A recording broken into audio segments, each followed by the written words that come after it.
इधर आसमान से शोले बरस रहे हैं, जमीन आग उगल रही है, फिजा धमाकों से थर्रा रही है। किसी भी वक्त आसमान से तबाही आ सकती है। तो उधर मैदानी जंग में लेबनान से तेहरान तक एकजुटता की पुकार है।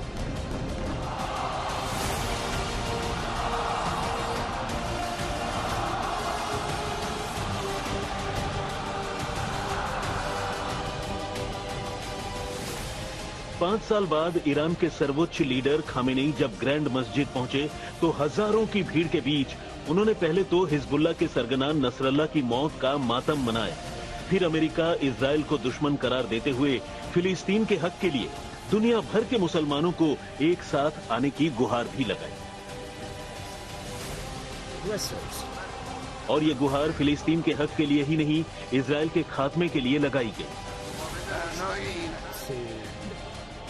खामेनेई की इस पूरी तकरीर का लब्बो-लुआब ये था कि ईरान फिर से इजराइल पर हमले कर सकता है। हिजबुल्लाह की जंग जुल्म के खिलाफ अपने हक के लिए है। फिलिस्तीन अपनी जमीन के लिए जंग कर रहा है। फिलिस्तीन को दुश्मन के कब्जे से आजाद करा कर रहेंगे। इजराइल पर ईरान का हमला अभी बेहद मामूली सजा है। 7 अक्टूबर 2023 का हमला हमास की वाजिब कार्रवाई थी। मुसलमानों के दुश्मनों के खिलाफ दुनिया के मुसलमान एक हो। आयतुल्लाह खामेनेई ने अपनी तकरीर में किसी मुल्क का नाम नहीं लिया, लेकिन धमकी सीधी और साफ थी। उन्होंने खुले तौर पर इजराइल को धमकी दी कि इजराइल का नामो निशान मिटाएंगे। साफ इन शब्दों का इस्तेमाल किया। तो ये साफ संकेत है कि ईरान को कहीं ना कहीं ये संकेत दिया है सुप्रीम लीडर ईरान ने कि या तो आप काबू में करिए इजराइल को, वरना तो हमें उसको काबू करने में आएगा। ये खुली चुनौती है, इसमें कोई दो राय नहीं है। अमेरिका इस बात को जानता है। दूसरी बात महत्वपूर्ण ये है कि जो जन सैलाब यहाँ पर उमड़ा था उसमें हिजबुल्लाह के लिए भी ताकत बढ़ेगी। हिजबुल्लाह के समर्थन और उसमें और लड़ाकू शामिल होंगे, कई देशों से शामिल होंगे।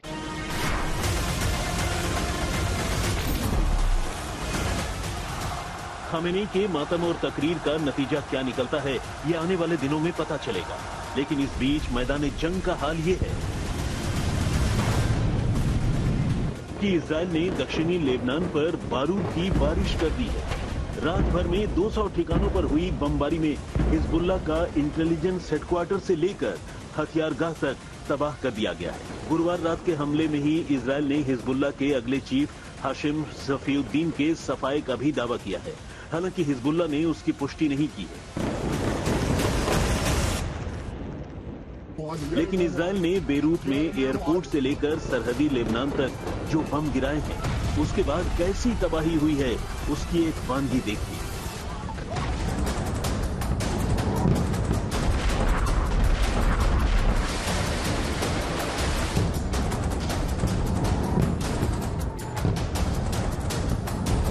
मैं इस वक्त दक्षिणी लेबनान में हूं, जो जंग का मैदान बना हुआ है। और आप मेरे पीछे देख सकते हैं, ये पिछली रात जो 200 स्ट्राइक्स यहाँ पर इजरायली वायुसेना ने की है, उनमें से 150 स्ट्राइक्स यहाँ सिर्फ इस इलाके में जहाँ पर जंग चल रहा है, जहाँ पर ज़मीनी युद्ध इजराइल ने शुरू किया है। आप अंदाज़ा लगा सकती हैं, ये एक राजमार्ग है जो दक्षिणी लेबनान को बीरूत के साथ मिलाता है।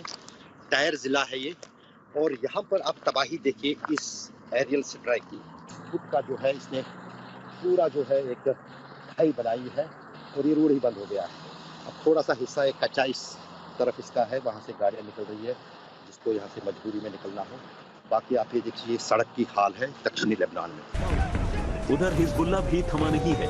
गुरुवार को एक दिन के अंदर हिजबुल्लाह ने भी 230 से ज्यादा हमले किए हैं। लेबनान के सरहदी इलाकों में इजराइल की जमीन पर गिरते और फटते इन रॉकेट से किसी के जान माल के नुकसान का दावा नहीं किया गया है, लेकिन हिजबुल्लाह के रॉकेट से इजराइल के जंगलों में आग जरूर लग गई। इस हमले के ऊपर गैलीली के जंगलों में फैली आग को इजराइल ने बुझा लेने का दावा किया है। हिजबुल्लाह ने इजराइल पर यह हमला पश्चिमी समुद्री सरहद के नाहरिया के आसपास के इलाकों में किया था। हिजबुल्लाह ने दावा किया है कि इजराइल की सेना के जमीनी ऑपरेशन को रोकने के लिए और उसके मिलिट्री बेस पर 32 रॉकेट अटैक किए गए।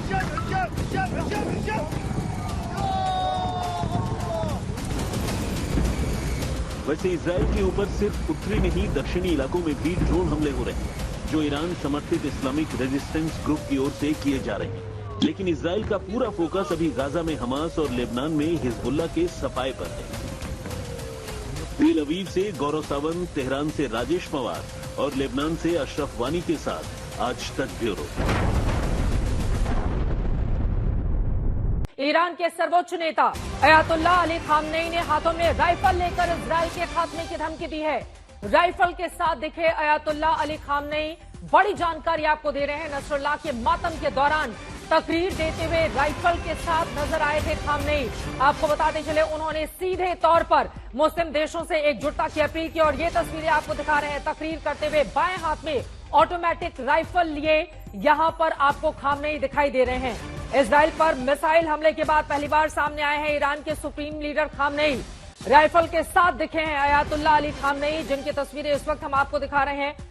ये तस्वीरें अपने आप में काफी ज्यादा महत्वपूर्ण हो जाती हैं, क्योंकि जिस तरह की बातें उनकी ओर से आज कही गई हैं, यकीनन उसके बाद आगे आने वाला वक्त काफी ज्यादा महत्वपूर्ण होने वाला है। इजराइल पर अटैक अब किस तरह से और ज्यादा तेज किया जाएगा, इजराइल को सबक सिखाने की बात उनकी ओर से कही गई है। इजराइल का करेंगे खात्मा, ये कहा है खामनेई ने, और ये भी कहा कि जरूरत पड़ती है तो फिर मिसाइलों से भी हमला किया जाएगा। तकरीर के दौरान राइफल के साथ वो नजर आए, जो भी मुमकिन होगा वो करेंगे।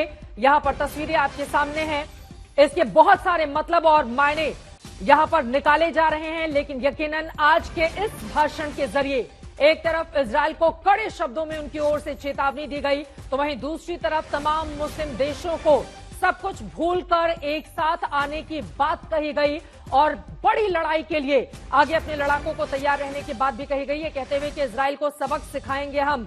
ये तमाम बातें आज उनकी ओर से दोहराई गई हैं। लेकिन आगे परिस्थितियां क्या बनेंगी, ये बड़ा सवाल बना हुआ है। दो अलग अलग तस्वीरें अब हम आपको दिखाने जा रहे हैं। ये देखिए, दो अलग अलग तस्वीरें आज खामनेई जिस रूप में सामने आए, क्योंकि सभी की निगाह उनके ऊपर थी कि 5 सालों के बाद जब वो इस तरह के कार्यक्रम का हिस्सा बनते हैं तो फिर उनकी ओर से क्या कहा जाएगा। वहीं दूसरी तरफ आपको दिखा रहे हैं, हालांकि पहले भी राइफल के साथ वो दिखाई दे चुके हैं, पहले की तस्वीरें भी इस वक्त आपके सामने हैं।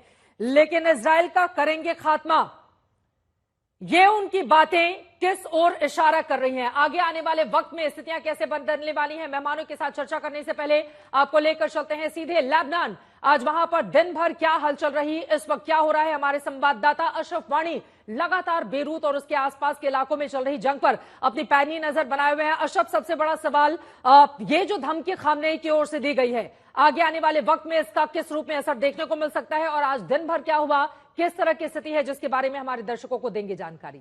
अशरफ। चित्रा, दरअसल अगर हम बात करें तो इसराइल ने पिछले 48 घंटे के दौरान कोशिश की थी कि जो शुक्रवार को ईरान के सुप्रीम लीडर की तरफ से लोगों को संबोधित करना था, पूरे देश को संबोधित करना था। बहुत कम वो संबोधित करते हैं देशवासियों को। करीब 4 साल बाद पहली बार वो लोगों के सामने आए। एक तो इजराइल और अमेरिका को ये मैसेज देने के लिए कि ख़ुमैनी, जो कि सबसे वरिष्ठ नेता हैं ईरान के, वो छुपे हुए नहीं हैं, वो लोगों के बीच में मौजूद हैं। और दूसरा चीज़ जो दुनिया और ख़ासतौर से ईरान और इसराइल को दिखाना था इस सभा से कि कितने समर्थक हैं अभी भी अयतुल्लाह ख़ुमैनी के। वो कोई वैसे नेता नहीं हैं जिनको लोगों का समर्थन हासिल नहीं है, न सिर्फ ईरान में बल्कि अगर सीरिया की बात करें, इराक की बात करें या फिर यहाँ लेबनान की। जो कुछ संदेश उन्होंने दिया है अपने वक्तव्य में, उसमें साफ है कि न सिर्फ नाम लिए बिना अमेरिका के लिए चुनौती है, क्योंकि बल्कि साथ ही साथ इजराइल का तो साफ उन्होंने कहा कि इजराइल का खात्मा हम करते रहेंगे, तो वो सीधे चुनौती है। अब सबसे बड़ा सवाल शुरू ये होता है, जो पिछले कई दिनों के दौरान हवा बनाया था इजराइल ने कि हम ईरान में जाकर ईरान को जो है वहाँ पर ईरान पर हमला करेंगे, क्या इजराइल वो हमला करता है या नहीं। क्योंकि यहाँ पर अमेरिका भी कई बार सोचेगा ईरान पर हमला देने से पहले, क्योंकि यहाँ पर हित है अमेरिका के। यहाँ पर कई सारे देश हैं जिनको ख़ुमैनी ने एक साथ एकजुट होने के लिए कहा, जो मुस्लिम वर्ल्ड है यहाँ पर फ़लस्तीन के काज पर। और अगर फ़लस्तीन की बात कहें तो अगर कोई चीज़ दुनिया में उन मुस्लिम देशों को जोड़ सकती है तो वो फ़लस्तीन का काज है। और बार बार जब फ़लस्तीन में पिछले 1 साल से युद्ध चल रहा है, फ़लस्तीनी लोगों के यही वक्तव्य सामने आए, आखिर मुस्लिम देश कहाँ है। खासतौर से उनका निशाना तो था ही अरब और बाकी देशों पर, जो ईरान और जो अमेरिका के काफ़ी करीबी माने जाते हैं। तो जाहिर है एक तीर से 2 निशाने जो हैं ख़ुमैनी ने चलाए हैं। एक तो चुनौती दी है सभी मुस्लिम देशों को कि फ़लस्तीन के साथ है या नहीं है। और अगर हम जनता की बात करें, जनता तो चाहती है कि फ़लस्तीनियों को इंसाफ मिले। तो कहीं ना कहीं जितने भी अमेरिका सपोर्टिव किंगडम्स हैं या अमेरिका सपोर्टिव सत्ताएं हैं, उन पर लोगों का दबाव भी बढ़ेगा और साथ ही साथ इजराइल पर भी दबाव बढ़ेगा कि क्या वो ईरान पर हमला करता है या नहीं करता है। अगर करता है उसकी चुनौती होगी, अगर नहीं करता है तो वो कहीं ना कहीं इजराइल की हार मानी जाएगी। ये बड़ी जानकारी आप दे रहे हैं। फिलहाल के लिए बहुत धन्यवाद अशरफ वानी, आपका पूरी जानकारी के लिए। दक्षिणी लेबनान से हमारे संवाददाता पल पल की जानकारी अलग अलग हिस्सों से लगातार आप तक पहुंचा रहे हैं। डीके पांडे जी, आपसे ही शुरुआत करते हुए, आप ग्रुप कैप्टन रहे हैं। मेरा ये सीधा सा सवाल है, आज जिस रूप में सामने आए खामनेई और उनकी ओर से बिना किंतु परंतु बिल्कुल सीधा और स्ट्रेट कि इजराइल का खात्मा करके रहेंगे, उनकी तकरीर के मायने मतलब किस रूप में निकाले जाएं? आगे आने वाला वक्त कितनी बड़ी चुनौती आप लेकर आने वाला है इजराइल के लिए? अगर हम पीछे जाएं तो जब सुलेमानी की हत्या हुई थी, असैसिनेशन हुआ था, उस समय भी अयतुल्लाह खुमैनी जो है ऐसे ही आए थे और नमाज के बाद उन्होंने जो है धर्म संदेश दिया था। किस प्रकार का धर्म संदेश है हम सब देख रहे हैं। बिल्कुल। जहां तक आज की बात है, आज के संदेश में दो बातें तो बहुत साफ हैं। उन्होंने कहा अगर जरूरत पड़ी तो मतलब अगर जरूरत पड़ी, उसकी परिभाषा क्या है? जरूरत कब पड़ेगी, कब ये डिसाइड होगा कि जरूरत है?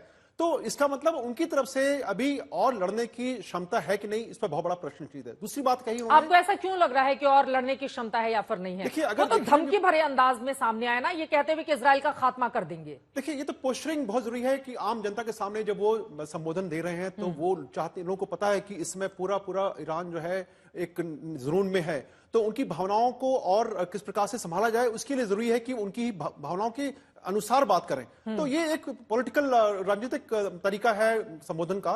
उसके बारे में छोड़ के हम देखते हैं कि इसके सामरिक क्या प्रभाव पड़ेंगे। पहली बात जो है उन्होंने संदेश देने की, राइफल उठाकर कि हम हमारे लिए वक्त है वहां के लोगों के लिए कि हम हथियार उठाएं और मुकाबला करें दुश्मन का। एकजुटता का संदेश मुस्लिम देशों से भी अपील कर रहे हैं। जी हाँ, तो अगर मुस्लिम देशों से उनको दरकार है सहायता की, तो जब ये नसरुल्लाह जिसके वजह से ईरान की जो पॉलिसी है, डिटरेंस की पॉलिसी कि खुद नहीं लड़ना है, अब या तो बैलिस्टिक मिसाइल्स का यूज करना है या प्रॉक्सीज का यूज करना है। नसरुल्लाह की वजह से हिजबुल्लाह बहुत इंपॉर्टेंट डेटरेंट फोर्स था ईरान का। उसके जाने के बाद अभी ये बहुत जबरदस्त एक खालीपन आ गया है ईरान के लिए। ईरान के सामने अब चुनौती है कि वो कैसे अपने आप को वो सामरिक रूप से स्ट्रांग बनाएगा। मतलब आप ये कह रहे हैं कि करो या मरो वाली स्थिति ईरान के सामने पैदा हो गई है, इस वजह से इस तरह की बातें उनकी ओर से कही गई हैं। मेजर जनरल जेके बंसल जी, अब सीधे आपके पास आते हुए, ये जो खामनेई का बयान आया है, मैं जानना चाहूंगी, अब उनके पास मैं आपको लेकर चलूंगी। हमारे साथ लेफ्टिनेंट जनरल शंकर प्रसाद भी दिखाई दे रहे हैं। शंकर प्रसाद जी, आपसे ये सवाल है, खामनेई आज जिस बॉडी लैंग्वेज के साथ सामने आए, उनके पास राइफल थी, फिर उन्होंने तकरीर की, उनकी जो भाषा थी और बॉडी लैंग्वेज और जो धमकी उनकी ओर से दी गई है, क्या समझा जाए? देखिए, सबसे पहले तो ये मानिए कि उन्होंने कहा है कि मिसाइल का दोबारा इस्तेमाल कर सकते हैं। इस बात को एक सेकंड के लिए छोड़ दीजिए, ठीक है कर सकते हैं, लेकिन उसका क्या एंड रिजल्ट निकलेगा वो आप 2 दफा देख चुकी हैं, पहले मिसाइल अटैक में और दूसरे मिसाइल अटैक में। अब जो बात उन्होंने कही कि हम इजराइल का बिल्कुल सत्यानाश खत्म कर देंगे, Israel will be completely removed, तो आप एक बात मत भूलिएगा, जब 1947 में इजराइल खड़ा हुआ था, उस समय इजराइल का यह था कि we have to fight for our existence. Israel वहां पर छोटा देश है, वो सिर्फ अपनी सेफ्टी के लिए वहां खड़ा है। They have to save themselves. और चित्रा जी, आज हो गई 4 अक्टूबर, 7 अक्टूबर लास्ट ईयर में जरा अपना मन भी ले जाइए और हर एक इजरायली का मन ले जाइए। उस दिन जिस तरीके से वीडियो टेप्स दिखाएगा टेररिस्ट ऑर्गेनाइजेशन हमास ने, जिस तरह लेडीज के साथ उनका ट्रीटमेंट जो वीडियो पे दिखाया गया, जिस तरह बच्चों को सिगरेट से जला के दिखाया गया, जिस तरह से 1200 आदमियों को, बेहत्तों को मार दिया, 250 हॉस्टेजेस ले लिए, क्या उस पर हमारा ख्याल नहीं जा रहा आज? बिल्कुल, मेरा तो जा रहा है, आपका भी अवश्य जा रहा होगा। ये सोचिए कि हर एक इजरायली के मन में वो क्या पिक्चर आज हो रही है, वो पिक्चर उनके सामने आ रही है आज, तो उससे उनका खून उबल रहा है कि नहीं उबल रहा? बिल्कुल। तो हम ये समझ के चलें कि एक तरफ तो पोस्टरिंग हो रही है, एक तरफ तो ड्रामा हो रहा है ईरान की तरफ से, और एक तरफ यहाँ खून बॉयल कर रहा है। आपको भी मुझे तो गुस्सा आता है ये देख के कि किस तरह से उन्होंने ट्रीटमेंट किया है। बिल्कुल। तो हर एक जगह आप देखेंगी इजराइल ने कहीं पर अपनी तरफ से शुरुआत नहीं की। उन्होंने जब हमास ने उनका होस्टेजेस लिए और मार दिया और लेडीज के संग इस तरह का व्यवहार किया, तो उन्होंने हमास के ऊपर हमला किया। उसके बाद हिजबुल्लाह ने पहले इजराइल के ऊपर हमला किया, हिजबुल्लाह का जवाब दिया। हूती ने अटैक किया, हूती पर जवाब दिया। सीरिया से जवाब आया। ईरान ने जब पहला मिसाइल अटैक किया तो उसका जवाब दिया। तो अब हर जगह आप देख रही हैं कि इजराइल अपनी तरफ से एक रेस्ट्रेंट दिखा रहा है और वो कह रहा है कि अगर आप हम पर कुछ करेंगे तो हम कर कर दिखाएंगे। अब इस समय जो हो रहा है खास तौर से ईरान के साथ, आप देखिए ईरान ने अभी परसों मिसाइल छोड़े हैं, उसका जवाब अभी तक दिया नहीं है। उसका सिर्फ इतना कहा गया है कि हम इसका जवाब अवश्य देंगे, किस प्रकार से देंगे, कहां देंगे, क्यों देंगे, कब देंगे, वो बताया नहीं है। लेकिन हम आज समझना चाहिए जो इस चीज को स्टडी करते हैं दिनों रात कि इस समय इजराइल के पास क्या क्या विकल्प हो सकते हैं। ऑयल इंडस्ट्री को तबाह कर सकते हैं, उनके पास इस किस्म की क्षमता है, उनके न्यूक्लियर पर अटैक कर सकते हैं। हालांकि अमेरिकन प्रेसिडेंट कहते हैं भाई इनके न्यूक्लियर पर अटैक मत कीजिए। उनके साइबर अटैक कर सकते हैं, उनके ऊपर शिपिंग लाइंस बंद कर सकते हैं अमेरिकन फोर्सेस के साथ जो मेडिटेरियन में इस समय हाजिर है, उनके एयरक्राफ्ट कैरियर वहां। तो देयर आर मेनी ऑप्शंस। ये मत सोचिए कि एक ही ऑप्शन है, उनके पास एक दर्जन ऑप्शन है। तो वो क्या करेंगे ईरान के साथ, वो सब हवाई एरियल से होगा, कोई फिजिकल अटैक तो होगा नहीं। ना इजराइल ना ईरान उसके ऊपर कोई डायरेक्ट अटैक कर सकता है, वही मिसाइल से करेगा। उसके लिए ड्रोन का उनके पास आयरन ड्रोन का कुछ ना कुछ तो है। हालांकि 100% नहीं हो सकता, 80-90% तो ड्रोन रुकते ही है ना, तो कुछ ना कुछ डैमेज होता है, लेकिन मेजर डैमेज नहीं होता। तो हिजबुल्लाह के लीडर्स को मार दिया गया है। अभी ये सोच रहे हैं कि इजराइल यहाँ पे ठंड पड़ जाएगी, कतई नहीं हो सकता। इस समय इजराइल का खून उबल रहा है और आज 7 तारीख के दिन दोबारा उबलेगा। आप देखिएगा ये कि जिस तरीके से तस्वीरें 7 अक्टूबर को दिखाई गई थी, वो तस्वीरें अगर आज कोई टेलीविजन चैनल दोबारा दिखा दे तो सारा वर्ल्ड ओपिनियन बदली होने शुरू हो जाएगा। ये बहुत तो बड़ी बात यकीनन आपकी ओर से कही जा रही है, लेकिन चिंता की बात तब और ज्यादा बढ़ जाती है जब खामनेई सामने आते हैं। वो हिजबुल्लाह का समर्थन करने के साथ साथ हमास का भी समर्थन मेजर जनरल के सना जी वो करते हुए दिखाई देते हैं। तो खामनेई अगर इस रूप में सामने आकर हमास हिजबुल्लाह का समर्थन कर रहे हैं, क्योंकि जिन तस्वीरों की बात शंकर प्रसाद जी कर रहे थे, यकीनन उसने सभी को विचलित किया था। दुनिया में शायद ही कोई मुल्क ऐसा रहा हो जब उसने महिलाओं के साथ जो बर्बरता की थी, वो तस्वीरें किसी का भी खून खौला देने के लिए काफी। मैं आऊंगी सवाल का जवाब ले लें, लेकिन दक्षिणी लेबनान में घुसी है इजरायल की सेना। ये बड़ी जानकारी, बड़ी खबर। इजरायल के दक्षिणी, आपको बताते चले, दक्षिणी इलाके में हमले के सायरन बज रहे हैं दक्षिणी लेबनान में। 2 महीने बाद पहली बार दक्षिणी इजराइल में इस तरह के सायरन बजने की खबर है। किसुफिम और एन हाशलोशा इलाके में गूंजे हैं सायरन। ये इस वक्त की बड़ी खबर, बड़ी जानकारी निकलकर सामने आ रही है। आगे स्थितियां क्या होंगी, यकीनन सभी के लिए ये बड़ी चिंता का विषय बना हुआ है। हमास हमारे नागरिकों को डरा रहा है, ये कह रहा है इजराइल। हमास की दहशत के खिलाफ कार्रवाई जारी रहेगी। आईडीएफ की ओर से ये 2 टूक स्पष्ट कर दिया गया है। इजराइल के दक्षिणी इलाकों में सायरन बजने की खबर निकलकर सामने आ रही है और हमास की दहशत के खिलाफ हमारी कार्रवाई जारी रहेगी। मेजर जनरल के सना जी, इस पर आपकी टिप्पणी मैं चाहूंगी। हमास को लेकर इसके पहले शंकर प्रसाद जी ने भी जो सवाल खड़े किए और अभी जो ब्रेकिंग है उस पर भी। देखिए जय हिंद। देखिए चित्रा जी, शंकर प्रसाद साहब ने जो कहा है, उनकी अक्षर एक एक वर्ड से मैं पूरी तरह सहमत हूं। और जो टीवी में आपने शायद पहले दिखाया अपने न्यूज रिपोर्टर के दौरान कि ये चीजें हो रही हैं, ऐसा हो जाएगा। देखिए आज क्या है, 1 साल का समय अब निकलने वाला है और इजराइल ने जो करके दिखाया पूरे विश्व के लिए, ये क्या है, केवल उनके अस्तित्व का ही केवल खत्म करने की नहीं, ये तो जिहाद ही है ना। एक्सिस ऑफ रेजिस्टेंस, जब बात करते हैं कि एक्सिस ऑफ रेजिस्टेंस है, और एक्सिस ऑफ रेजिस्टेंस में कौन है, 3 H हैं जो आप बार बार बताती हैं, हूती है, हमास है, हिजबुल्लाह है, और उसका सूत्रधार है ईरान। और ईरान को चढ़ाने वाले 2 हैं और भी, क्योंकि उनकी जो स्ट्रेटेजिक रिक्वायरमेंट है, जो कि रशिया कहता है कि ठीक है हम बैकअप कर रहे हैं, और कहीं चाइना उनको चढ़ाता है।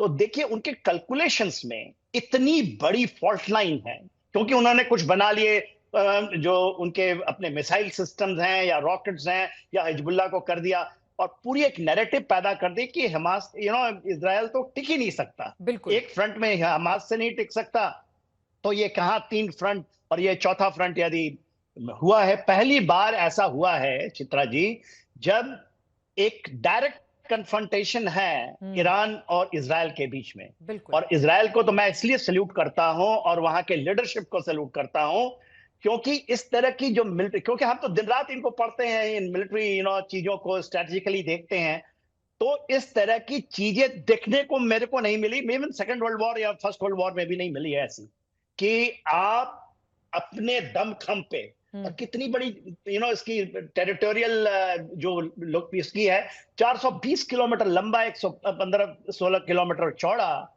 और 94 लाख केवल। और वहां पर जो ईरान है वो धर्म के नाम पे, जिहाद के नाम पे, वो पूरे के पूरे उनको खत्म कर देना चाहता, धरती से मिटा जाना।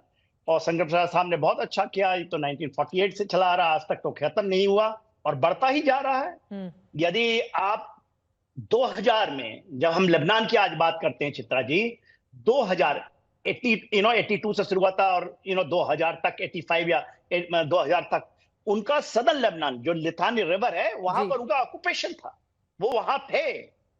और उन्होंने ये एक बहुत बड़ा स्ट्रेटेजिक मिस्टेक किया था कि निकल गए थे, क्योंकि उन्होंने कहा कि ठीक है ये दूसरा देश है यहाँ, और लेबनान एक एक क्रिश्चियन स्टेट हुआ करता था जब उस समय, और वो पूरा का और वहां पर अब आप देखिए एक्सिस ऑफ रेजिस्टेंस का एक बहुत बड़ा, और उसको ऐसे बोला जाता था कि हिजबुल्लाह से बढ़कर के कोई मिलिट्री ये संगठन ही नहीं है जो कि इजराइल को।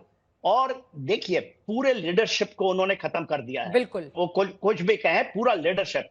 और अब ईरान जो 2 बार रेट्रीब्यूट डायरेक्ट, इसके पहले शैडो वॉर चलती थी, मगर ये जो डायरेक्ट और इनको फोर्स किया गया है, he has been drawn in the war। बिल्कुल, ये जो कहे ना उछल उछल करके हमने मार दिया है, ये बड़ी जानकारी आप दे रहे हैं। मैं आप फौरन आपके पास आऊंगी, आप अपनी बात को पूरी कीजिएगा। उसके पहले बड़ी खबर यह है, दक्षिणी लेबनान में इजरायल की सेना की बड़ी कामयाबी। इजरायल की सेना ने नया वीडियो जारी किया है।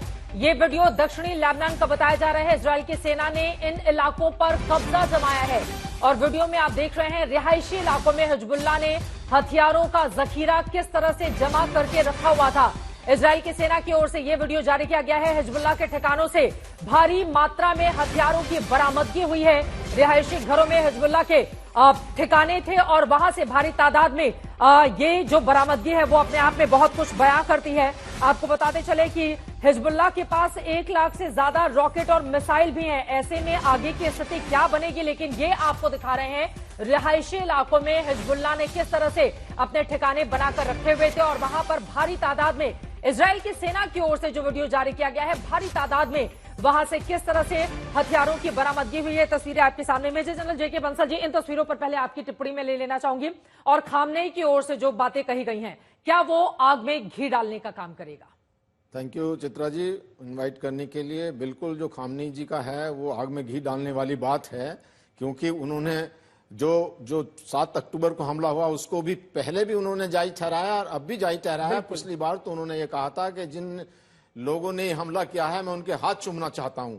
तो ये जो एक इजराइल के जो प्राइम मिनिस्टर हैं उन्होंने 2 मैप दिखाए थे अपने यूएन के संबोधन के दौरान में। एक में दिखाया था उन्होंने अभिशाप और दूसरे में दिखाया था आशीर्वाद। अभिशाप के अंदर में जो ईरान, इराक और सीरिया की जगह है उसको दिखाया, और अभी जो उन्होंने आशीर्वाद था उसमें सऊदी अरबिया, यूएई और इंडिया तक जो India middle east corridor, economic corridor बनना है वो दिखाया था। तो ये एक जो ईरान है वो धर्म के नाम पर पूरी दुनिया को एक जो टेररिज्म फैलाई हुई है वो अपने देश को भी बर्बाद कर रहे हैं। वो इसलिए कर रहे हैं कि आप देखते हैं कि उनकी इकोनॉमी कहाँ गई है। वही देश है, उनके पास भी ऑयल है, सऊदी अरेबिया के पास भी ऑयल है, यूएई के पास भी ऑयल है, वो कहाँ पर है। और उन्होंने कोशिश की है कि धर्म के नाम पे वो लोगों को एकजुट करें, लेकिन मुझे नहीं लगता कोई भी इसमें एकजुट होगा, या जो उनके आपको साथ लग रहा है कि नहीं होगा कोई एकजुट? मुस्लिम देशों को एकजुट होने की जो अपील खामनेई की ओर से की गई है, क्यों आपको ऐसा लग रहा है? नहीं, मुझे को ऐसा इसलिए लग रहा है कि ये सऊदी अरबिया है, जो यूएई है, और ये सब अच्छी तरह से समझते हैं कि ये जो एक इनका प्रोग्राम है, न्यूक्लियर का प्रोग्राम, उसके तो पहले से अगेंस्ट है वो। आप ये देखिए कि उन्होंने एक धमकी दी है, अगर हमारे तेल के कुओं पे या हमारी रिफाइनरी पे अटैक किया तो जो मित्र देश हैं, मित्र देश में कौन है? यूएई है और सऊदी अरबिया है कि हम उनके ऊपर अटैक करेंगे। तो आप ये बताइए कि जब वो आप जो अंदर से उनके दिल में क्या चलता रहता है, ऊपर से वो क्या दिखाते हैं, तो इसलिए जितने भी सऊदी अरबिया और जो बाकी देश हैं उनका वो नहीं आएंगे। आप जो बड़ी बातें कह रहे हैं, एक मैप मैं चला रही हूं, थोड़ा सा मैं डिस्क्राइब करूंगी, उसको आगे आप देखकर जरूर बताएं। शिया और सुन्नी, क्योंकि हमने देखा है कि बहुत सारे मुद्दों पर ये दोनों एक साथ नहीं आते हैं, लेकिन आज खामनेई की ओर से पूरी कोशिश की गई कि मुस्लिम कंट्रीज को एक साथ लेकर आया जाए और इजराइल के साथ ही साथ अमेरिका और बाकी जो कंट्रीज हैं उनके खिलाफ, एक हालांकि नाम उनकी ओर से नहीं लिया गया, लेकिन भय जो पैदा करने की ये कोशिश है। क्या तमाम मुस्लिम देश एक साथ आएंगे, ये बड़ा सवाल है। क्या वो मैप हम दिखा सकते हैं? यहां देखिए, मध्य पूर्व में सुन्नी मुस्लिमों का दबदबा किस तरह से है, ईरान, कुवैत, इराक, इजराइल। अब हम आपको यहां पर अलग अलग हिस्सों में जरा इसको क्या हम आबादी का प्रतिशत यहां पर दिखा रहे हैं, क्या हम फुल फ्रेम में इसको दिखा सकते हैं? फुल फ्रेम में दिखाएं, अगर थोड़ा सा विजुअल बाद में दिखा पाए। मध्य पूर्व में सुन्नी मुस्लिमों का दबदबा किस तरह से है, ये आपको अलग अलग हिस्सों में कलर के हिसाब से हम आपको प्रतिशत दिखा रहे हैं। आप देख पा रहे हैं कि जहां पर लाइट येलो है 5 से 20%, जैसा कि तस्वीरों में आप जो जहां पर सबसे ज्यादा डार्क है ईरान में, यहां पर देखिए, मैं चाहूंगी कि अगर आप इसको डिस्क्राइब कर पाए। मध्य पूर्व में सुन्नी मुस्लिमों का दबदबा है, दूसरी तरफ शिया है, क्या वो एक साथ आ सकते हैं? यही सबसे बड़ा एक साथ नहीं आ सकते। शिया जो है वो इराक में है, बहरीन में है, अजरबैजान में है, वो इससे बिल्कुल भी एक साथ नहीं आएंगे। और ये जो ये कंट्रीज हैं, जिसमें खासकर के सऊदी अरबिया है और जो आपके कतर हैं, आपका कुवैत है, ओमान है, ये सारे जो कंट्री हैं, कम से कम 10 कंट्री ऐसे हैं जिसमें मिलिट्री बेस है यूएस का। और ये मैप पे जो हम दिखा भी रहे हैं, हाँ, इसको कैसे डिस्क्राइब करेंगे? हाँ, इसको डिस्क्राइब ये है कि जो इसमें जो सऊदी जो ये कंट्रीज हैं जिसमें सुन्नी बहुलात है, वो कभी उनके साथ में नहीं आ पाएंगे। ये इनकी एक नाकाम कोशिश है और वो एक धर्म के नाम पर लोगों को बरगला रहे हैं, जो कि वो बिल्कुल उचित नहीं है। और जहां तक आप ये देखिए, यही ईरान है 1979 से पहले जो ईरान और इजराइल के संबंध बहुत अच्छे थे। जब से जो इस्लामिक आयतुल्लाह खुमानी की जो रिजीम आई है, उसके बाद में सारे ऐसे संबंध हुए हैं। और जो बैरूत में को कहा जाता था कि ये एशिया का पेरिस है, तो ये सारा जो है जिहादी मानसिकता से इसको खराब किया गया है। अपने लोगों को भी इन्होंने जो है उनके ऊपर भी अत्याचार किए जा रहे हैं, वो खुद डिवाइडेड है। और तो और जो पेजिस्कियन है वो मॉडरेट विचार के हैं, उनकी और खामनेई की भी बात नहीं बनती। आपको ये पता होगा कि जब खामनेई ने कहा कि अटैक करो पेजिस्कियन से, तो पेजिस्कियन ने कहा कि नहीं, ये समय नहीं है। तब खामनेई ने ये कहा कि अगर हम अटैक नहीं करते तो हमारे ऊपर अल्लाह का कहर आ जाएगा। आप बताइए, इसी तरह की जो है गुमराह करने वाली बातें कही जाती हैं, उससे कोई फायदा नहीं है। लेकिन वो अपनी तकरीर में इस तरह की बातें, मतलब आज अगर उनको गौर से सुना जाए तो कुछ इसी तरह की बातें आज भी, शब्दों का हेरफेर उसमें जरूर हो सकता है, कहते हुए नजर आए। तस्वीरों पर पहले आपकी टिप्पणी में ले लेना चाहूंगी। और खामनेई की ओर से जो बातें कही गई हैं, क्या वो आग में घी डालने का काम करेगा?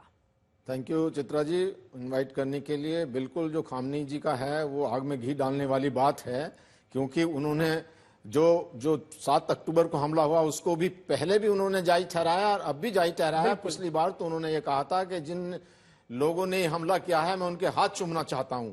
तो ये जो एक इजराइल के जो प्राइम मिनिस्टर हैं, उन्होंने 2 मैप दिखाए थे अपने यूएन के संबोधन के दौरान में। एक में दिखाया था उन्होंने अभिशाप और दूसरे में दिखाया था आशीर्वाद। अभिशाप के अंदर में जो ईरान, इराक और सीरिया की जगह है उसको दिखाया, और अभी जो उन्होंने आशीर्वाद था उसमें सऊदी अरबिया, यूएई और इंडिया तक जो India middle east corridor, economic corridor बनना है, वो दिखाया था। तो ये एक जो ईरान है वो धर्म के नाम पर पूरी दुनिया को एक जो टेररिज्म फैलाई हुई है, वो अपने देश को भी बर्बाद कर रहे हैं। वो इसलिए कर रहे हैं कि आप देखते हैं कि उनकी इकोनॉमी कहाँ गई है। वही देश है, उनके पास भी ऑयल है, सऊदी अरेबिया के पास भी ऑयल है, यूएई के पास भी ऑयल है, वो कहाँ पर है। और उन्होंने कोशिश की है कि धर्म के नाम पे वो लोगों को एकजुट करें, लेकिन मुझे नहीं लगता कोई भी इसमें एकजुट होगा, या जो उनके साथ लग रहा है कि नहीं होगा कोई एकजुट। मुस्लिम देशों को एकजुट होने की जो अपील खामनेई की ओर से की गई है, क्यों आपको ऐसा लग रहा है? नहीं, मुझे को ऐसा इसलिए लग रहा है कि ये सऊदी अरबिया है, जो यूएई है, और ये सब अच्छी तरह से समझते हैं कि ये जो एक इनका प्रोग्राम है, न्यूक्लियर का प्रोग्राम, उसके तो पहले से अगेंस्ट है वो। आप ये देखिए कि उन्होंने एक धमकी दी है, अगर हमारे तेल के कुओं पे या हमारी रिफाइनरी पे अटैक किया तो जो मित्र देश हैं, मित्र देश में कौन है? यूएई है और सऊदी अरबिया है कि हम उनके ऊपर अटैक करेंगे। तो आप ये बताइए कि जब वो आप जो अंदर से उनके दिल में क्या चलता रहता है, ऊपर से वो क्या दिखाते हैं, तो इसलिए जितने भी सऊदी अरबिया और जो बाकी देश हैं उनका वो नहीं आएंगे। आप जो बड़ी बातें कह रहे हैं, एक मैप मैं चला रही हूं, थोड़ा सा मैं डिस्क्राइब करूंगी, उसको आगे आप देखकर जरूर बताएं। शिया और सुन्नी, क्योंकि हमने देखा है कि बहुत सारे मुद्दों पर ये दोनों एक साथ नहीं आते हैं, लेकिन आज खामनेई की ओर से पूरी कोशिश की गई कि मुस्लिम कंट्रीज को एक साथ लेकर आया जाए और इजराइल के साथ ही साथ अमेरिका और बाकी जो कंट्रीज हैं उनके खिलाफ एक, हालांकि नाम उनकी ओर से नहीं लिया गया, लेकिन भय जो पैदा करने की ये कोशिश है। क्या तमाम मुस्लिम देश एक साथ आएंगे, ये बड़ा सवाल है। क्या वो मैप हम दिखा सकते हैं? यहां देखिए, मध्य पूर्व में सुन्नी मुस्लिमों का दबदबा किस तरह से है, ईरान, कुवैत, इराक, इजराइल। अब हम आपको यहां पर अलग अलग हिस्सों में जरा इसको क्या हम आबादी का प्रतिशत यहां पर दिखा रहे हैं, क्या हम फुल फ्रेम में इसको दिखा सकते हैं? फुल फ्रेम में दिखाएं, अगर थोड़ा सा विजुअल बाद में दिखा पाए। मध्य पूर्व में सुन्नी मुस्लिमों का दबदबा किस तरह से है, ये आपको अलग अलग हिस्सों में कलर के हिसाब से हम आपको प्रतिशत दिखा रहे हैं। आप देख पा रहे हैं कि जहां पर लाइट येलो है 5 से 20%, जैसा कि तस्वीरों में आप जो जहां पर सबसे ज्यादा डार्क है ईरान में, यहां पर देखिए, मैं चाहूंगी कि अगर आप इसको डिस्क्राइब कर पाए। मध्य पूर्व में सुन्नी मुस्लिमों का दबदबा है, दूसरी तरफ शिया है, क्या वो एक साथ आ सकते हैं? यही सबसे बड़ा एक साथ नहीं आ सकते। सिया जो है वो इराक में है, बहरीन में है, अजरबैजान में है, वो इससे बिल्कुल भी एक साथ नहीं आएंगे। और ये जो ये कंट्रीज हैं जिसमें खास करके सऊदी अरबिया है और जो आपके कतर हैं, आपका कुवैत है, ओमान है, ये सारे जो कंट्री हैं, कम से कम 10 कंट्री ऐसे हैं जिसमें मिलिट्री बेस है यूएस का। और ये मैप पे जो हम दिखा भी रहे हैं, हाँ, ये इसको कैसे डिस्क्राइब करेंगे? हाँ, इसको डिस्क्राइब ये है कि जो इसमें जो सऊदी जो ये कंट्रीज हैं जिसमें सुन्नी बहुलात है, वो कभी उनके साथ में नहीं आ पाएंगे।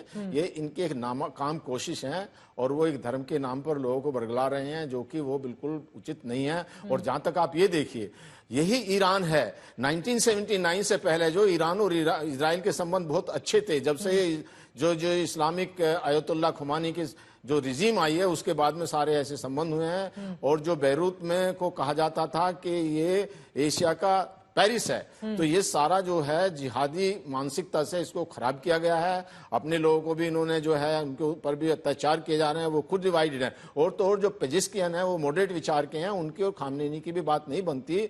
आपको ये पता होगा कि जब खामनेई ने कहा कि अटैक करो पेजिस्कियन से, तो पेजिस्कियन ने कहा कि नहीं, ये समय नहीं है। तब खामनेई ने ये कहा कि अगर हम अटैक नहीं करते तो हमारे ऊपर अल्लाह का कहर आ जाएगा। आप बताइए, इसी तरह की जो है गुमराह करने वाली बातें कही जाती हैं, उससे कोई फायदा नहीं है। लेकिन वो अपनी तकरीर में इस तरह की बातें, मतलब आज अगर उनको गौर से सुना जाए तो कुछ इसी तरह की बातें, आज भी शब्दों का हेरफेर उसमें जरूर हो सकता है, कहते हुए नजर आए। अब मैं सीधे रुक कर लेती हूँ प्रोफेसर आसिफ रमीज जी का। जो बातें स्टूडियो से उठी हैं, आप उससे कितना इत्तेफाक रखते हैं, और क्या वास्तव में ऐसी कोई परिस्थिति बनती हुई दिखाई दे रही है खामनेई के आज की तकरीर के बाद कि मुस्लिम देश एक साथ आ जाएं, शिया सुन्नी अपने बीच चल रही कटुता को भुलाकर, चूंकि उनको इजराइल से लड़ना है, इजराइल के समर्थक देशों से लड़ना है, तो वो एकजुट हो जाएं? ऐसी परिस्थिति क्या बन सकती है या आपको भी नजर नहीं आती है? चित्रा जी, मैं सबसे पहले बताऊंगा, आपका जो पहला सवाल था कि जो बातें स्टूडियो से उठ के आ रही हैं, मैं वहीं से आता हूं। देखिए, स्टूडियो में बहुत सारी बातें उठी और हम बहुत ही सेंसिबल लोग हैं जो डिस्कशन कर रहे हैं, पढ़े लिखे लोग चीजों को समझते हैं। हमने ये समझा और पाया और मुझे लगा कि हमें बहुत ही बैलेंस्ड बात करनी चाहिए। हमें देखें, वन साइडेड या नैरेटिव के हिसाब से बात नहीं करनी चाहिए। बैलेंस का मतलब है कि इतनी देर के डिस्कशन में, ठीक है, मैंने ये सुना कि वहां पे 7 अक्टूबर को जो हुआ बहुत गलत हुआ, मैं उसकी निंदा भी करता हूँ। जो तस्वीरें आई उसको बिल्कुल कंडेम करता हूँ, जो हुआ वो नहीं होना चाहिए। लेकिन 7 अक्टूबर से लेके आज तक इस पूरे डिस्कशन में मैंने ये नहीं देखा कि किसी एक सज्जन ने हमारे साथ ये कहा होगा कि फलस्तीन के अंदर या गाजा के अंदर जो 40,000 से ज्यादा मासूमों की जाने गई, बच्चों की जाने गई, सब तो आतंकवादी नहीं है। और जो यूनाइटेड नेशंस ने कहा या जो बातें दुनिया देख रही है, कर रही है, और हमारे एक सज्जन ने, माननीय सज्जन ने ये भी कहा कि इजराइल जो है 1947 में उसका अस्तित्व में आया, 48 जो भी कहें, और उसके बाद सैल्यूट कर रहे हैं हम लोग। ठीक है, बिल्कुल करें, आपका ये राइट है। लेकिन आप अगर अगर हम बैलेंस बात करें, थोड़ी सी हम अगर चिंता उन मासूमों की भी कर ले, थोड़ी सी हम इनके हिस्ट्री में अगर जाए तो बहुत लंबा डिस्कशन हो जाएगा और बहुत हम ज्यादा उसमें जाना नहीं चाह रहे। लेकिन अगर कहीं ना कहीं हम सब इस चीज को जानते हैं, हमारा मुल्क भारत भी इस चीज को कहता है कि हमारे फलस्तीनियों के भी साथ है, गाजा में जो हुआ है उसके भी साथ है, पीस को हम पसंद करते हैं। और हम सिर्फ अगर वन साइडेड बातें करते रहें और अगर हम कहें कि सिर्फ इजराइल में ये हुआ वो हुआ, नहीं होना चाहिए, वॉर सोल्यूशन नहीं है। लेकिन सेंसिबल लोग सेंसिबल बातें करें तो ज्यादा सेंसिबल लगता है, ज्यादा अच्छा लगता है। मैं इन स्टूडियो में हो रही तमाम बातों से इसलिए कई चीजों से इत्तेफाक नहीं रखता हूं कि हम बैलेंस बातें नहीं कर रहे। बैलेंस बातों में मैं यही बात कहना चाहूंगा कि देखें, वहां पे यूनाइटेड नेशंस ने कहा, पूरी सेंसिबल कंट्रीज ने कहा, हम ये जानते हैं कि जीसीसी के अंदर जितनी भी कंट्रीज है, चाहे मुस्लिम ममालिक हो, सब प्रोग्रेसिव सोच रख रहे हैं, वो आगे बढ़ना चाह रहे हैं, वो वॉर नहीं चाह रहे हैं। अगर उसमें किसी तरह की कोई सिचुएशन बनती है, एक स्टेट एक्टर्स होते हैं, एक नॉन स्टेट एक्टर्स होते हैं। अगर नॉन स्टेट एक्टर्स ने कुछ गलत किया है तो हमें उसको ट्रीट करने के लिए एक लॉ, कहते हैं ना, कानून के दायरे में रह के, हम इस दुनिया में रहते हैं जहां पे एक ऑर्डर होता है, लॉज होते हैं, कानून होते हैं। अगर उन चीजों को फॉलो किए बिना हम पूरी तरह से ये समझ लेंगे कि हमने चीजों को तबाह कर देना है, बर्बाद कर, दोनों ही तरफ से। अगर इन चीजों को डीएस्केलेशन की बात करें, हम ईमानदारी से इस चीज को सोचें और समझें, तो मुझे लगता है कि मैं एक सवाल उठाना चाह रहा हूं आपके जरिए आज के इस स्टूडियो के डिस्कशन को लेके कि हम, खूबसूरती इसमें है, हेल्दी डिस्कशन इसमें है कि दोनों तरफ की चीजों को, अच्छाइयों को, बुराइयों को देखते हुए बात करें। जिसलिए मैं अपनी बात रख रहा हूं। मैं इस चीज में चाहूंगा कि हमारे तमाम सज्जन लोग जरा ये भी बताएं कि जितनी जाने मासूमों की जा रही है, दुनिया की जो कंसर्न है, वॉर की तरफ जो तमाम चीजें बढ़ रही है, क्या ये इकट्ठे ऐसे ही शुरू हो गई? इसकी कोई हिस्ट्री नहीं है? या फिलिस्तीनियों में जो वहां पे एक इनोसेंट लाइफ जो जा रही है उसकी कोई कीमत नहीं है? दोनों तरफ की लाइफ की कीमत है, दोनों की अहमियत है। हम ये सोचें कि कैसे ऐसी बातें करें जिससे डी-एस्केलेशन की तरफ जाए, जिससे पीस की तरफ जाए, ह्यूमैनिटी की बात हो जाए। और फिर हम लोग तो ऐसी बातें कर लेंगे, कर भी रहे हैं। लेकिन सवाल यह है कि राइफल लेकर अगर तकरीर के लिए वो तस्वीरें आप दिखा दीजिए। अगर आप कह रहे हैं कि हमें सौंदर्य ढूंढना है युद्ध के बीच में, तो ऐसा कहां होता है आपसे रमीज जी? और जिसका जिक्र शंकर प्रसाद जी ने किया, नहीं, मैं आपकी बात से सहमत हूं, मैं आपकी बात से सहमत हूं, मैं उसको काट नहीं रही हूं, मैं बस एक उदाहरण आपको दे रही हूं। अगर आज खामनेई सामने आकर वो हिजबुल्लाह के साथ साथ हमास का समर्थन करते हुए दिखाई देंगे, और हमास ने महिलाओं के साथ, बच्चों के साथ क्या बर्बरतापूर्वक सलूक किया था, तो हम यहां पर शांति की कितनी, क्योंकि वो उन मुल्कों के आपस की बात है, हम तो यहां पर तीसरे पक्ष यहां पर बस देख रहे हैं कि आगे आने वाले वक्त में उसका असर किस तरीके से पड़ेगा। यही तो सवाल है। आतंक और इंसानियत की यहाँ पर बात हो रही है, और आतंक और इंसानियत की जब भी बात होती है तो हमेशा हमारी कोशिश इंसानियत को आगे लेकर जाने की होती है। में हमने एक बार भी ये नहीं कहा कि 40-50 हजार जाने जो चली गई। बिल्कुल, मैं आपकी बात से सहमत हूं। मुझे लग रहा है शंकर प्रसाद जी इसका जवाब देंगे, क्योंकि उन्होंने शुरुआत की थी। शंकर प्रसाद जी, ठीक है, ये, लेकिन ये बात तो है ना कि इजराइल की ओर से पहले बता दिया जाता है कि ये जगहों पे हम टारगेट करने जा रहे हैं। सबसे पहले मैं ये कहूंगा, छत्रा जी, सबसे पहले मैं ये, आप, कैन यू हेयर मी? जी सर, बोले बोले। Can you hear me? आपकी आवाज आ रही है, आप अपनी बात को आगे बढ़ाएं। बिल्कुल आपकी आवाज आ रही है। Chitra ji, can you hear me? No, I don't think I can't hear you. ठीक है, उन तक आवाज नहीं है। बंसल जी, आप जवाब देना चाह रहे इस बात को हमको भी दुख है, सबको दुख होता है कि 41,000 लोग जो है वो फिलिस्तीन में मारे गए हैं। हाँ। लेकिन किसकी वजह से मारे गए? वो हमास की वजह से मारे गए। हमास उनको ढाल बनाता है, और आज की तारीख तक भी 1,100 बंधक हैं, उनको क्यों नहीं छोड़ा गया? जो आयतुल्लाह खुमानी ने ये क्यों नहीं कहना है कि आप सिर्फ इजराइल का एक तरफा समर्थन? इजराइल का, मानवता की बात कर रहे हैं, मानवता की बात कर रहे हैं। आप ये बताइए, आज की तारीख में भी जो है वो बंधक, जो 100 बंधक हैं जिनको तड़पाया जा रहा है, जो कुछ लेडीज वहां पे प्रेग्नेंट हो चुकी हैं, वो बहुत बुरी अवस्था में हैं, और उनको फिर भी ढाल बनाया जा रहा है, उनको क्यों नहीं छोड़ा गया? और जो है ये ढाल बनाते हैं जो हमास वाले फिलिस्तीनियों को, इसी वजह से ये वो होती हैं। अभी जो इजराइल तो ये कहता है कि आप वहां से चले जाइए। अब जब ईरान ने अटैक किया तो इजराइल के जो लोग थे वो सारे अपने बंकर में गए, नहीं तो इजराइल भी ढाल बना के उनको खड़ा कर देता तो वो भी मर जाते। लेकिन जो है ये हमास और हिजबुल्लाह जो वहां सिविलियन को ढाल बना करके उनके बीच में जाके लड़ते हैं, और उनका कोई कायदा कानून नहीं है, कुछ नहीं मानते। ठीक है, शंकर प्रसाद जी आ चुके हैं, उसके बाद देखिए पांडे जी, मैं फौरन आ रही हूँ। शंकर प्रसाद जी, आपने बात शुरू की थी, आपने उनकी बात भी सुनी, उस पर जवाब दीजिए। वो कह रहे हैं एक तरफा बातें क्यों की जा रही हैं इजराइल के समर्थन में, इजराइल जो कर रहा है उस पर क्यों नहीं उसके मुखालिफ। बिल्कुल बिल्कुल बिल्कुल, बहुत बहुत अच्छी बातें की इन्होंने, मैं इनकी हर एक बात से सहमत हूं कुछ हद तक, लेकिन हमें समझना चाहिए कि लड़ाई की बेसिस क्या है। देखिए लड़ाई शुरू कहां से हुई, हम सब मानते हैं, भारत मानता है, सब जगह लोग मानते हैं, 2 नेशन थ्योरी, पैलेस्टीनियन का एक स्टेट होना चाहिए, इजराइल का होना चाहिए, सारी दुनिया मानती है, इसमें कोई दो राय नहीं हो सकती। चित्रा जी, एक टेररिज्म की पैम्फलेट छपी हुई है आज से 25 साल पहले से, जिसमें लिखा है कि टेररिज्म को किस तरह से बढ़ोतरी देनी है। उसमें लिखा है कि टेररिस्ट मस्ट ऑपरेट, टेररिस्ट जितने हैं, हिजबुल्ला है, हमास है या हूती है, वो कहां से ऑपरेट करेंगे, वो वहां से ऑपरेट करना चाहिए जहां पे सिविलियन पॉपुलेशन रहती है। आपने गाजा में देखा, आपने पैलेस्टीन में शुरू लड़ाई में देखा कि जितने इनके हेडक्वार्टर्स हैं, कम्युनिकेशन सेंटर्स हैं, जितना इनका टनलिंग है, वो सब पॉपुलेटेड एरियाज में है। तो ये पॉपुलेटेड एरियाज में रहते हैं। आज आप हिजबुल्ला का भी देख रहे हैं लेबनान में, सब पॉपुलेटेड एरियाज में रहते हैं। इनकी जो बिल्डिंग है उसमें सब सिविलियन रहते हैं। ये इनकी पैम्फलेट में लिखा है, टेररिज्म की पैम्फलेट में 2-4 बातें लिखी, मैं आपको बताता हूं। मैं टेररिज्म के बारे में बहुत पता है मुझे। देखिए, एक तो टेररिज्म का होता है कि आप टेरर करें, उसको वीडियो बनाएं और वर्ल्ड को दिखाएं कि हम टेररिज्म है, हम ये करते हैं, और दूसरा दिखाएं कि इसका रिस्पांस आता है तो अनआर्म्ड सिविलियंस मारे जाते हैं, मारे जाएंगे। गलती किसकी है, कहां ठहरे हुए ये क्या इंडियन आर्मी वर्सेस